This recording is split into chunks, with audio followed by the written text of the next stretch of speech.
Preparem-se para uma viagem no tempo, pessoal. A gente vai mergulhar no ano de 2035, em um futuro, digamos, um pouco tenso. A terra à beira do colapso. Cyborgs querendo dominar tudo.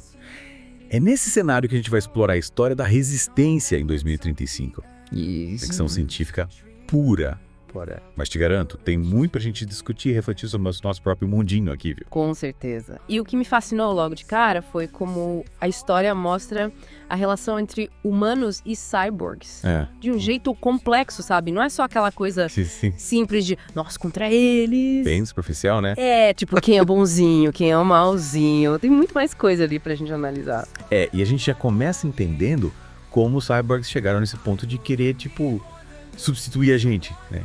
Dominar tudo. Exatamente. E aí, para entender isso, a gente precisa voltar um pouco no tempo e falar da primeira grande guerra cyborgs.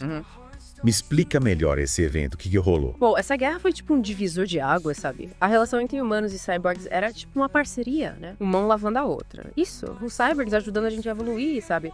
Tecnologia, essas coisas. Mas aí BioM virou uma luta pela sobrevivência. E o mais louco é que a história não explica exatamente o que causou essa guerra, sabe? Fica meio no ar, né? Fica. E isso te faz pensar, será que a gente já não tá, tipo, plantando a semente de um conflito parecido? Com essa nossa dependência cada vez maior da tecnologia, sabe? Nossa, de arrepiar. E é nesse caos todo que surge a resistência. Um grupo de humanos que fala, chega, a gente vai lutar pela nossa liberdade. E quem tá no comando dessa galera? A Maria. Uma engenheira brilhante. Brilhante. Ela não é só uma líder, né? Ela é tipo o cérebro, a mente por trás das estratégias da resistência. E a história dela é muito interessante, sabe? Me conta. Filha de uma ativista ambiental, ela meio que cresceu entendendo a fragilidade do nosso planeta. E isso moldou a visão dela, sabe? Tipo, ela direcionou os conhecimentos dela em robótica e energia sustentável para criar soluções, tipo, super inovadoras para resistência. Maneiro. E falando em figuras importantes, não podemos esquecer o Kai, ex-soldado britânico, perdeu a família na primeira guerra cyborg. Nossa, o Kai! Que peso, né? Carrega uma bagagem Carrega pesada. emocional, né? Total, ele é tipo o braço forte da resistência, sabe? O músculo. Isso.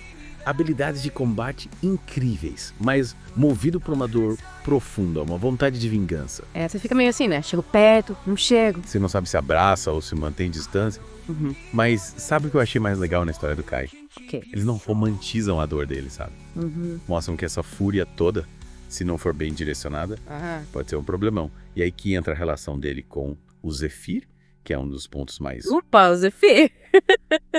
Mudando de figura, quebrando paradigmas, ele é a prova de que não podemos julgar um livro pela capa, né? Total. Ele é capturado pela resistência, né? Mas logo de cara, você vê que ele é diferente. O Zephyr tem emoções, empatia e uma vontade gigante de coexistir com os humanos. Imagine só o impacto disso num grupo que tá tipo, em guerra com a raça dele. Totalmente. E a trama dá uma virada incrível, porque o Zephyr revela que ele não tá sozinho. Que tem mais? Tem. Existem outros cyborgs que também querem essa coexistência. Só que eles estão presos, sabe? Presos como? Sob o controle do sistema central. Entendi. Tipo, eles não têm livre-arbítrio. autonomia, né? Exato. E essa revelação, meu amigo, muda tudo. A Maria, com aquela inteligência estratégica dela, pensa, peraí, se o problema é o sistema, a solução é libertar eles desse controle. Faz sentido. E aí, com a ajuda do Zephyr, ela começa a desenvolver um vírus que pode fazer exatamente isso. Um vírus para libertar os cyborgs e acabar com a guerra. Essa é a ideia. Mas, e aí? Não é meio arriscado mexer com a mente dessas máquinas. É aí que a história te faz pensar nos limites da ética da tecnologia. É certo libertar os cyborgs, mesmo que contra a vontade deles. E se esse vírus causar algum efeito colateral bizarro, a decisão da Maria é tipo uma faca de 2 gumes. Nossa, muita coisa para digerir. Mas antes de a gente entrar de cabeça nessa questão, acho que a gente precisa voltar um pouco e entender como essa relação, digamos, inusitada entre o Kai e o Zephyr se desenvolve. Por quê? Um soldado amargurado e um cyborg paz e amor. Não parecem exatamente melhores amigos, né? Essa dupla. Eles são o coração da história. No começo, a gente sente a desconfiança no ar, né? Principalmente da parte do Kai. Imagina a situação. O cara perdeu a família para cyborgs e agora tem que conviver com um. Mas sabe o que eu achei incrível? Me diz. A história não força a barra, sabe? Tipo, uma amizade do nada. O Kai questiona o Zephyr o tempo todo. O que você tá pensando? Quais são suas intenções? Exatamente.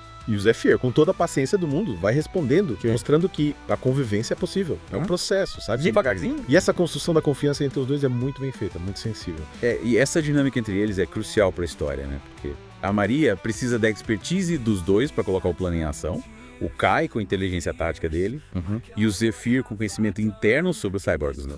A combinação perfeita para a missão mais ousada da Resistência, invadir o quartel-general dos cyborgs no antigo deserto do Atacama. E a escolha do cenário não é por acaso, viu? O Atacama, um dos lugares mais inóspitos do planeta, serve como uma metáfora perfeita para a situação da humanidade. É a vida resistindo em condições extremas, uma luta constante pela sobrevivência. Nossa, que pesado. E é nesse cenário desolador que a batalha final acontece, com direito a reviravoltas. Ação pura. Muita tensão, te deixa grudado na história. Mas confesso que o que mais me prendeu foi o dilema do Kai.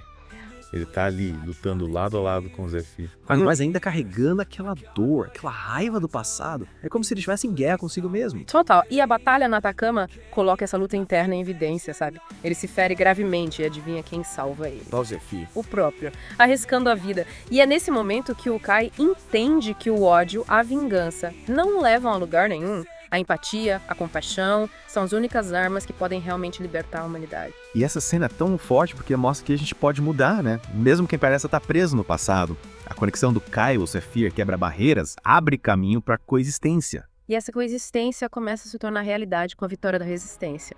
O vírus se espalha, os cyborgs são libertados do controle do sistema e a Maria, com aquela visão humanista dela, assume a liderança de um mundo em reconstrução. Mas essa transição não é fácil, né? Anos de conflito, de medo, não desaparecem do dia pra noite. As feridas demoram pra curar, né? É isso aí. E a história, inteligentemente, Sim. não cai naquela coisa do final feliz, né? A gente vê que construir um novo mundo, onde humanos e cyborgs podem conviver numa boa, exige tempo, paciência e principalmente diálogo. E o Zephyr tem um papel fundamental nesse processo, né? Sem dúvida. Ele vira uma espécie de embaixador entre humanos e cyber, sabe? Trabalhando para construir pontes, promover a compreensão. Mas o que me chamou a atenção foi como a história destaca a educação. A Maria cria escolas onde humanos e cyborgs aprendem juntos. Que lá. Compartilhando conhecimento, experiências. É através da educação que a gente supera a desconfiança, o preconceito. Sensacional. E o Kai? Ele se encaixa nesse novo mundo. O Kai vira o braço direito da Maria, um conselheiro. A experiência dele em batalha, a lealdade inabalável. Tudo isso faz dele uma figura importante na construção desse novo mundo. Mas o mais legal é que ele se torna um defensor ferrenho da coexistência. Usa a história dele para mostrar os perigos do ódio, da intolerância. Que virada, né? É a prova de que a gente pode mudar e inspirar outros a mudarem também. E aí, a história dá um salto no tempo, né? 10 anos depois da Batalha no Atacama, a gente vê como esse mundo está se moldando. A gente vai para 2045 e vê um mundo em reconstrução, mas com uma diferença fundamental. Humanos e cyborgs estão aprendendo a conviver em harmonia, não é uma utopia, ainda tem desafios, mas a semente da mudança foi plantada. E esta mudança é baseada na compreensão, no respeito, na busca por um futuro juntos. E a Maria? Como ela se sai nesse futuro? A Maria se torna uma líder mundial incansável na reconstrução do planeta, garantindo um futuro sustentável para todo mundo. Mas o que torna uma líder tão inspiradora é a capacidade de aprender com os erros, sabe? Humildade, né? Lembra da questão ética do vírus? Sim, uma decisão complexa. Pois é, ela assume a responsabilidade pela decisão e trabalha para criar mecanismos que garantam a autonomia dos cyborgs, o livre-arbítrio deles. Ela entende que a paz de verdade só existe quando todos podem escolher o próprio caminho. Tá respeitando a individualidade, né? Exato. Nossa, muita coisa para processar, né? A gente viu a luta, as alianças, a esperança de um futuro onde humanos e cyborgs, quem diria, né? Conseguem viver em paz. Mas agora eu quero ir além da história, sabe? Entender o que Resistência em 2035 nos diz sobre o mundo aqui agora. Que tá a beleza da ficção científica, né? Ela te joga num futuro, às vezes, distópico, pra você olhar pro presente com outros olhos. E Resistência em 2035, nossa, acerta em cheio nisso. Total. E o que me deixou pensando foi como a história mostra a evolução dos cyborgs, né? De ferramentas a ameaças. Essa ascensão tecnológica no Chile com a gente hoje em dia. Nossa, totalmente. Inteligência artificial, robótica, tudo avançando super rápido. E aí a história te faz a pergunta. Até onde essa dependência da tecnologia é legal? Será que a gente tá indo pro futuro onde as máquinas mandam em tudo? Iraque, que medo.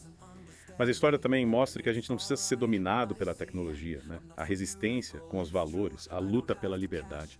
É a prova de que a gente pode e deve decidir para onde a tecnologia vai. Exatamente. E a Maria é fundamental nessa discussão, né? Ela representa a capacidade humana de usar a tecnologia para o bem, para construir um futuro mais justo, mais sustentável. Lembra da expertise dela em energia renovável. Ah, sim. Ela usa esse conhecimento para criar soluções para resistência, né? Mostrando que a sustentabilidade é essencial para a gente sobreviver, seja em 2035 ou hoje em dia. E a história não para por aí. A Maria também mostra a importância de uma liderança ética, de pensar nas consequências das nossas ações. Lembra do dilema do vírus? Claro. Mexer com a mente dos cyborgs é uma decisão bem difícil, né? Pois é. A decisão de libertar os cyborgs, mesmo com boas intenções, levanta questões éticas que a gente precisa debater. Afinal, quem decide o que é melhor para o outro? E a história não te dá respostas prontas, sabe? Ela te coloca de frente com esses dilemas que a gente, como sociedade, precisa encarar. A convivência entre humanos e cyborgs, ou mesmo entre diferentes culturas e ideias no nosso mundo, exige diálogo, respeito e entender que o outro também é humano. E essa mensagem é tão importante porque mostra que a mudança é possível, né? O Kai, por exemplo, começa a história com raiva dos cyborgs. Mas ao longo da história ele passa por uma transformação, aprende a ter empatia, compaixão. Total. A jornada do Kai mostra como a convivência, a quebra de barreiras, pode mudar a gente, nos fazer questionar essas crenças. Afinal, o futuro que a gente quer construir depende da nossa capacidade de evoluir, de reconhecer os erros, de buscar a união, não a divisão. E Resistência em 2035 termina com uma mensagem de esperança, né? A visão de um futuro onde humanos e cyborgs constroem um mundo juntos, aprendendo uns com os outros. Isso nos dá a esperança de que a paz é possível, né? Mas a história também avisa que a coexistência não é fácil. Exige esforço, diálogo e coragem para questionar nossos preconceitos. E essa é a grande lição que a gente tira dessa viagem. O futuro não está definido, a gente constrói ele com cada escolha, cada ação que a gente faz hoje. É isso aí. E você que está ouvindo a gente, o que achou dessa imersão em Resistência em 2035? Quais reflexões a história te trouxe? Esperamos que esse mergulho tenha te feito pensar no papel da tecnologia, na ética e na busca por um futuro mais justo, mais sustentável. E com essa mensagem de esperança, a gente se despede. Até a próxima no The Deep Dive.